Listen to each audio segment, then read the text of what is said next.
Olá pessoal, tudo bem com vocês? Meu nome é Luara e eu estou aqui para falar a respeito da resistência à insulina. Muitas pessoas sofrem com essa condição, diabéticos, pré-diabéticos, muitas vezes são medicadas e não entendem o porquê. Eu acho que essa é uma oportunidade bem bacana para finalmente aprender o que é insulina, como ela age no corpo e o que é resistência à insulina, as consequências dela, tá certo? Eu vou começar então do começo, porque eu acho que é importante vocês terem uma noção mais abrangente, tá bom? Vou começar do começo e explicar na realidade o que é insulina, né? O que é insulina? A insulina é um hormônio. Tá, mas o que são os hormônios? Os hormônios são mensagens químicas que viajam pelo seu corpo. Essas mensagens químicas têm tarefas específicas. Tá, a insulina é um hormônio secretada pelo pâncreas, tá? Que fica aqui desse lado do seu corpo, bem debaixo da costela, tá bom? Então, ela é secretada pelo pâncreas sempre que você come alguma coisa. A tarefa dela, a principal, é armazenar a energia extra que está no seu corpo, armazenar energia extra para tempos futuros, tempos de dificuldade. Então, o que ela faz? Você come alguma coisa, tudo que tiver em excesso, ela vai pegar e vai armazenar para tempos futuros. E a consequência desse armazenamento é que os níveis de açúcar no sangue diminuem, tá? Muitas pessoas confundem, elas dizem que na realidade que a tarefa principal da insulina é tirar o açúcar do sangue. Na realidade não, essa é apenas uma consequência. O açúcar do sangue, os níveis de açúcar no sangue, quando são diminuídos, são na verdade a consequência desse armazenamento, tá certo? E o que a insulina faz então? Ela vem e ela age dessa forma, armazenando esse excesso de energia, mas o que é excesso? Bom, para a insulina, o excesso é tudo aquilo que ultrapassa 100 mg de açúcar por decilitro de sangue. Tá, em linguagem de gente, o que é esse excesso? Esse excesso é tudo aquilo que ultrapasse uma colher de chá diluído no seu sangue, em todo o seu corpo. Uau, uma colher de chá de açúcar? É, uma colher de chá de açúcar. E quanto que os brasileiros em média consomem? Eles consomem 31 colheres de chá, né? O seu corpo precisa de uma colher de chá, mas os brasileiros em média consomem 31 por dia. Então realmente muita energia extra vai ter que ser armazenada, né? Porque de fato é um excesso absurdo, tá bom? Como que então que a insulina trabalha? Como que ela faz esse armazenamento? Ora, ela pega esse açúcar em excesso, essas 30 colheres de chá extra, né, em média, e transforma em glicogênio. Na verdade, o glicogênio é o nome do açúcar que está armazenado. Por curiosidade, né? Açúcar armazenado se chama glicogênio, não é açúcar, tá bom? Então, ou ela armazena em forma de glicogênio nos músculos e fígado, ou ela pega então ainda o excesso e converte esse açúcar em triglicerídeos e colesterol. Então, tudo aquilo que ultrapasse uma colher de chá, ou é armazenado em forma de glicogênio, ou é convertido em forma de triglicerídeos e colesterol, em forma de gordura, tá certo? Então a gordura, o tecido adiposo que é armazenado no seu corpo, é feito na verdade de triglicerídeos e colesterol, tá certo? E que são na verdade provenientes do excesso de açúcar, tá? A insulina, então, diante desse quadro de armazenar, dessa tarefa principal dela, que é armazenar gordura, ela bloqueia a queima de gordura. Sim, ela tem esse trabalhão imenso para armazenar gordura, então ela não vai deixar que nenhum hormônio que queime gordura, nenhum processo que queime gordura entre em ação.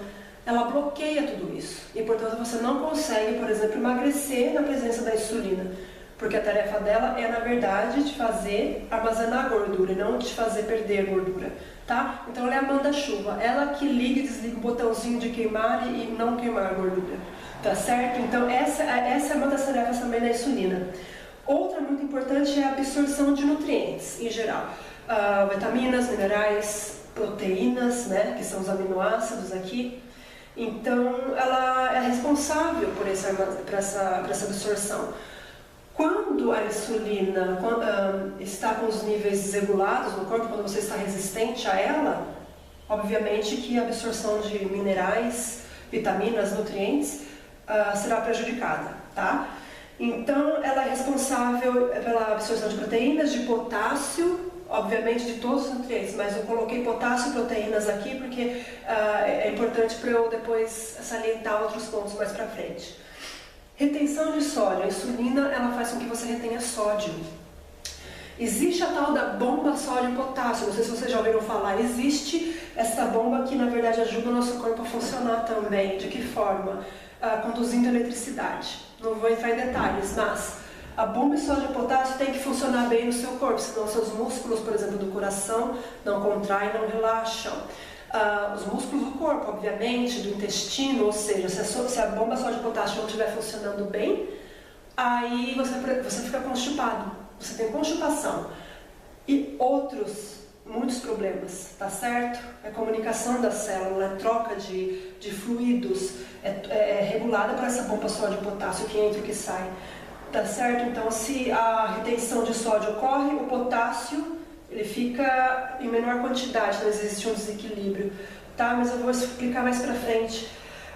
Um outro ponto aqui importante salientar é o efeito detox da insulina. Se você pensar de uma forma mais abrangente, de uma forma mais aprofundada, ela tem sim essa tarefa de armazenar e de armazenar energia, de fazer com que você absorva nutrientes, proteínas, tudo isso.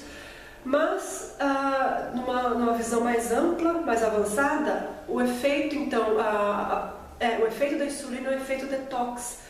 Por quê? Porque tudo aquilo que ultrapassa essa quantidade de 100 miligramas, né, por decilitro de sangue, que ultrapassa a quantidade de uma colher de chá de açúcar no seu corpo, é tóxico. Tudo que ultrapassa uma colher de chá é tóxico. Então, essa toxicidade precisa ser eliminada do seu organismo, tá? Então, como que ela faz para eliminar isso? Na realidade, transformando todo esse excesso, essa toxicidade em forma de energia, numa forma de energia mais eficiente para o seu corpo, que é a gordura. Né? O glicogênio é eficiente, a gordura é muito mais eficiente. Então, para o seu organismo, é muito mais vantajoso ter gordura armazenada do que ter açúcar em excesso circulando. É uma proteção do seu corpo, né? Uma defesa contra esses níveis tóxicos de açúcar no sangue. Né? Uma visão mais aprofundada aqui.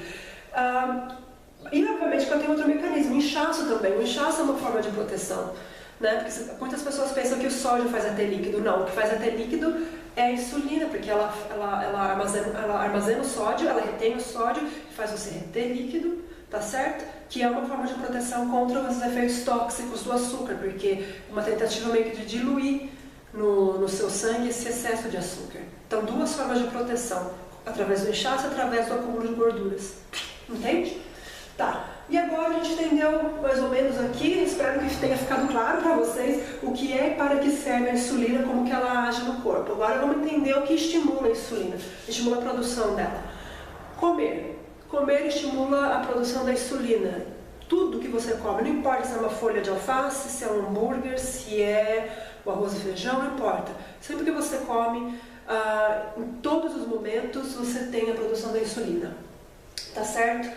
Carboidratos. Carboidratos, obviamente, que estimula a produção da insulina. Carboidratos, massas, pães, bolachas, panquecas, tortas, bolos, tudo isso daí, que são carboidratos, né? As farinhas no geral, açúcar refinado, obviamente, açúcar orgânico, não importa, todos os açúcares. São carboidratos e, portanto, estimulam muito a insulina, a produção dela. Estimulam demais. A insulina precisa trabalhar muito na presença desse tipo de alimento aqui, dos carboidratos. Tá? Proteína em excesso também estimula a insulina. A proteína, ela é, em excesso, convertida também em açúcar. Né? Então, se você come mais do que você consegue absorver por refeição, e quanto seria essa quantidade? 30 gramas de proteína. 30 gramas de proteína por refeição. E o que é isso? 3 ovos, por exemplo, já são 30 gramas de proteína. Um bife, se for dependendo do tipo de carne que você comer, mas não é a carne em si que tem que pesar 30 gramas, é a quantidade de proteína neste alimento, tá certo? Porque o ovo ele pesa provavelmente mais que 30 gramas.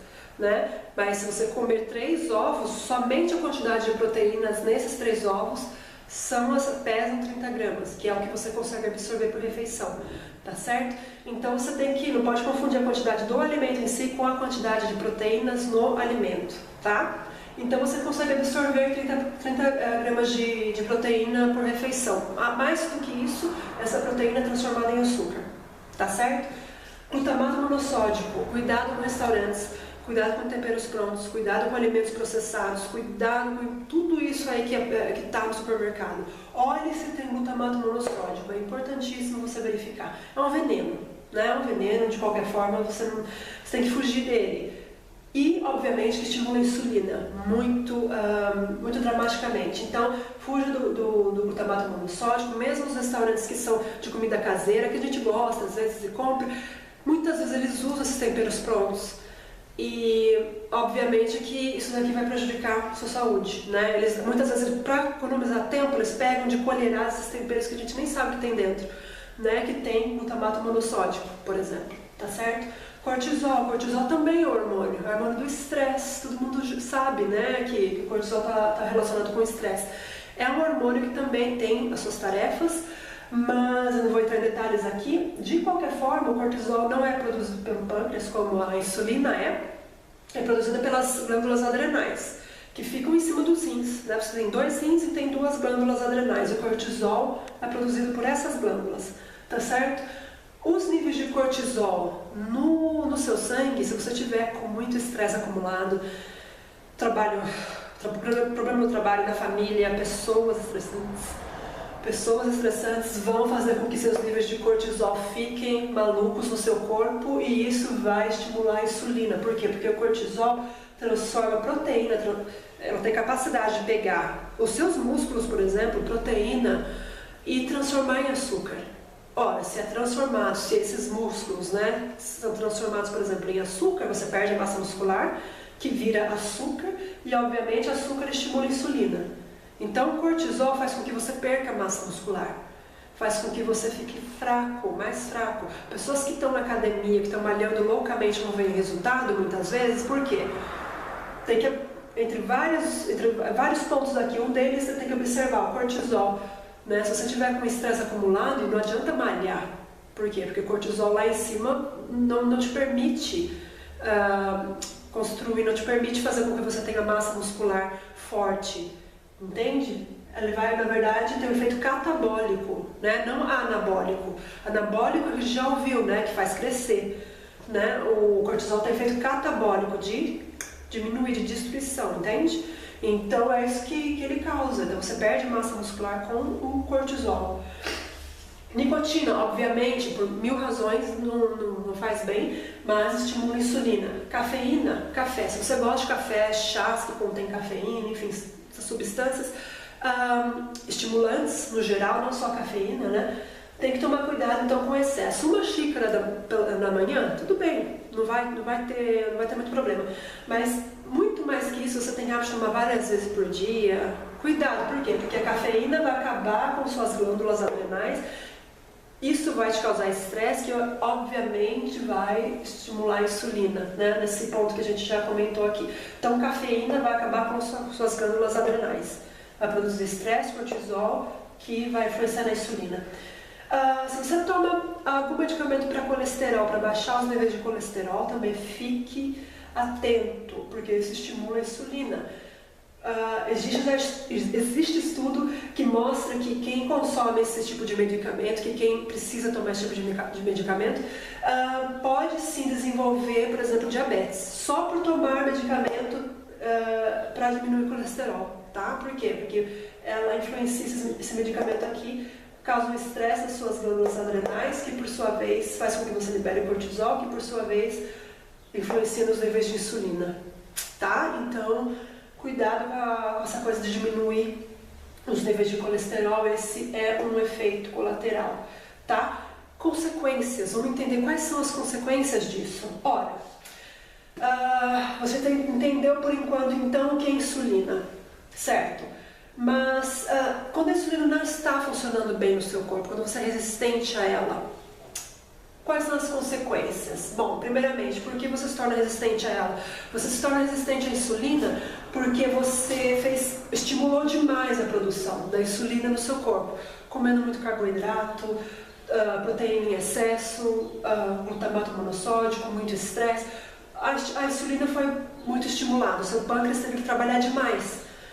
E com isso, esse excesso de estímulo, esse excesso de produção, faz com que seus níveis de insulina fiquem acima do normal, obviamente. O normal é X, para quem está com resistência à insulina, ou para quem é diabético, esses níveis chegam a ser até 7 vezes mais elevados do que o normal, do que o aceitável, do que o aconselhável. Então, olha só, o seu corpo produzindo excesso de insulina, por quê? Porque não está funcionando.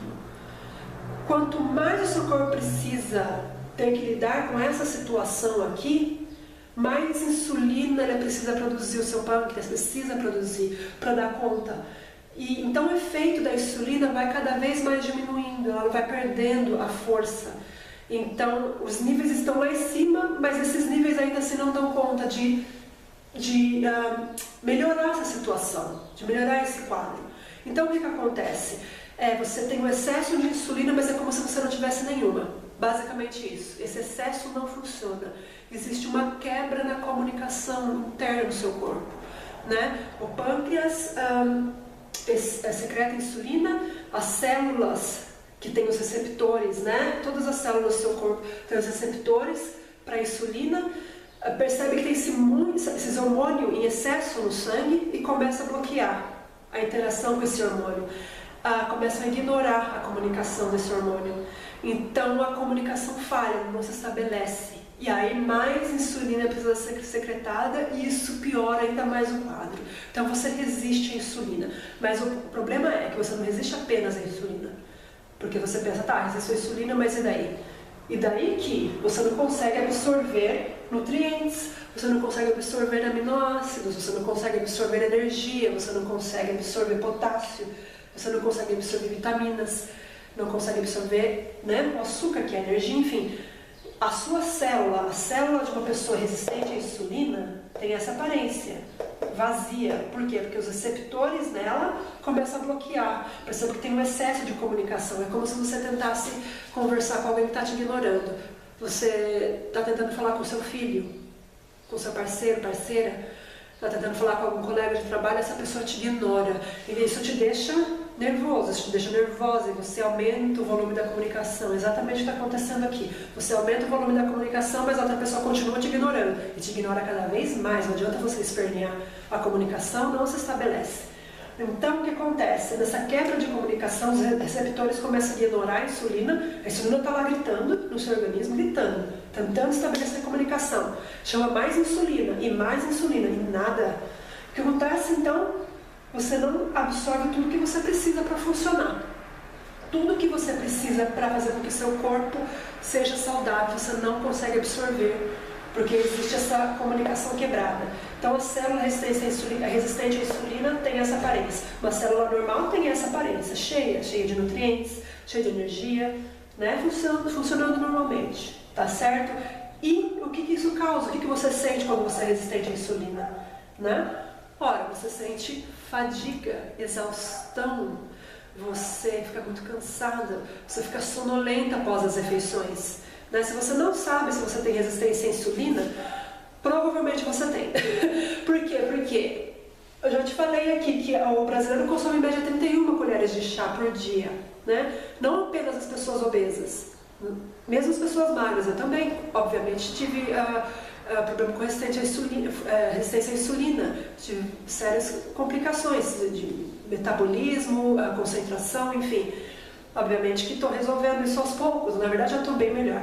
Mas a questão da resistência à insulina é justamente isso, ela te causa sonolência, cansaço, você não tem energia, você não tem foco, você fica com fome, né? Por quê? Porque se você não tem nutrientes dentro das células, você está com fome, as células estão desnutridas e, portanto, você sente fome.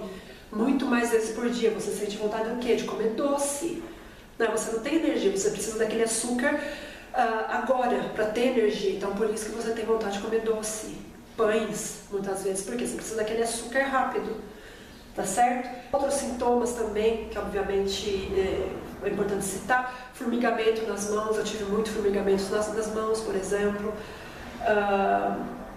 uma espécie de tremor, né, nos dedos, né, uma espécie de...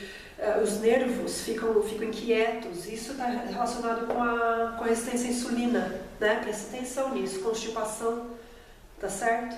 Tudo isso aí está relacionado. Então você sente fome, vontade de doce, cansaço, sono após comer, inchaço, obviamente, se você tiver com algum problema de acúmulo de líquidos, a retenção de líquidos, está muito provavelmente relacionado com resistência à insulina também.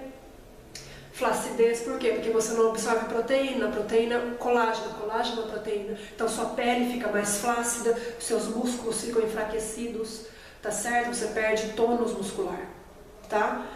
Perde força. Peso, você aumenta o peso, você ganha peso com isso. Obviamente, por quê? Porque tudo que você consome, se você é resistente à insulina, né? Você come aquele prato bacana de arroz, feijão, de carnes, você come massas, não importa o que você come, você não consegue absorver tudo isso que você comeu.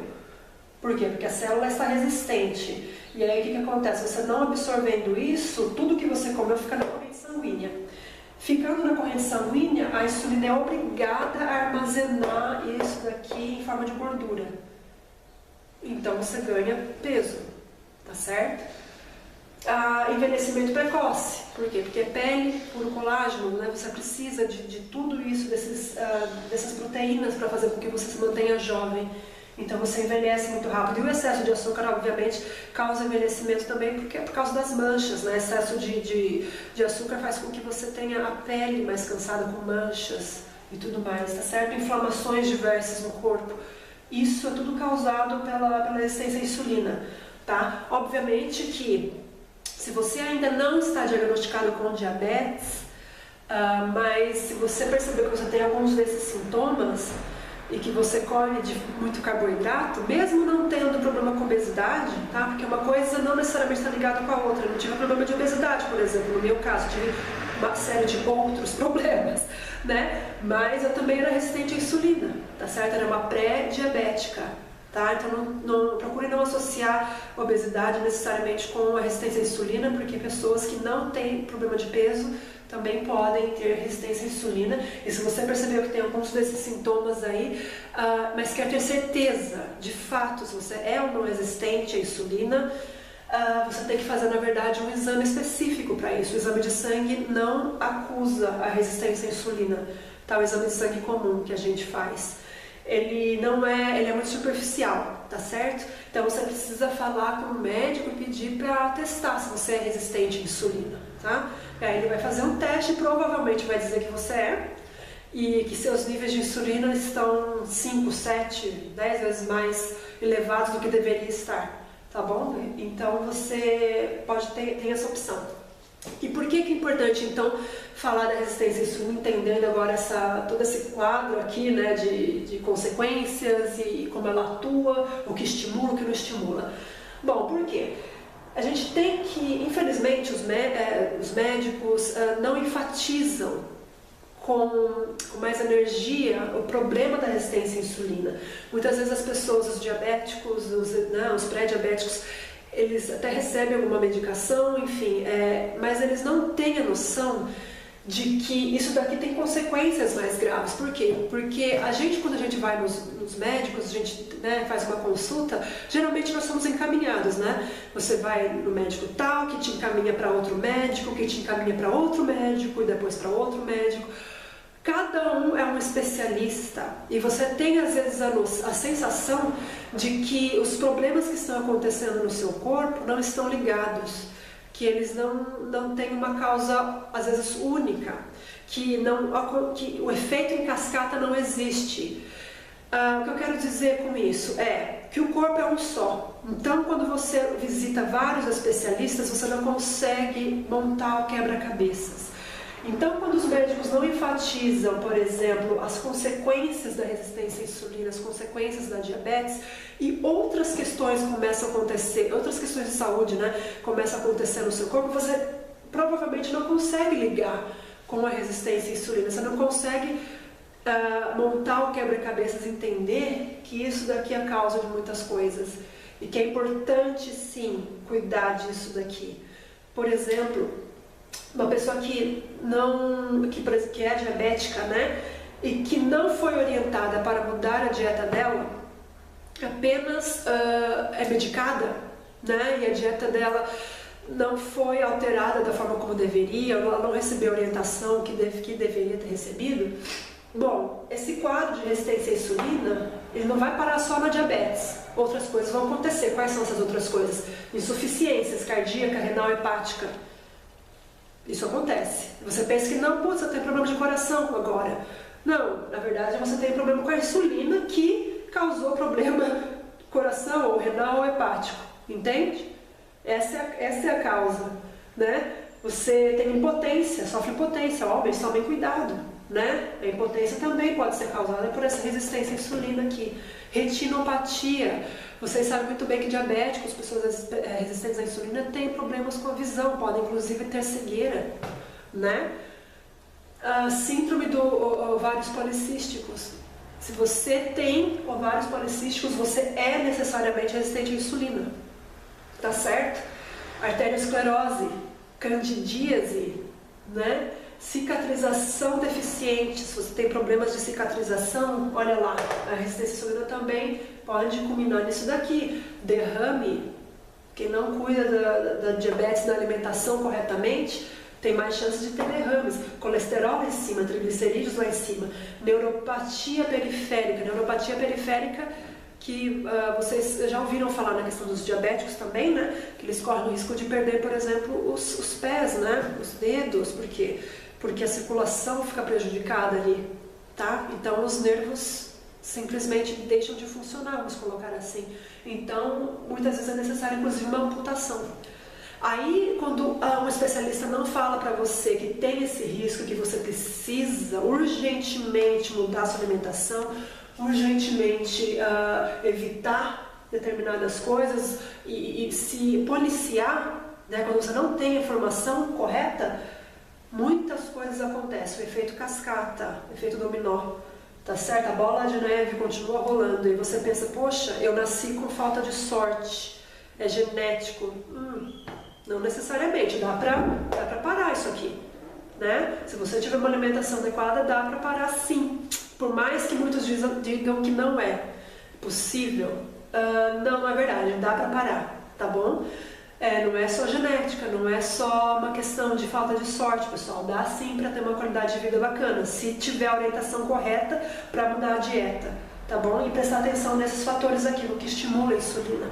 Porque se você tomar insulina, por exemplo, tomar um medicamento, né, para normalizar os níveis de sangue, tudo bem, você pode até normalizar os níveis de sangue, mas e os níveis de insulina que estão lá em cima? Isso não é normal para o seu corpo.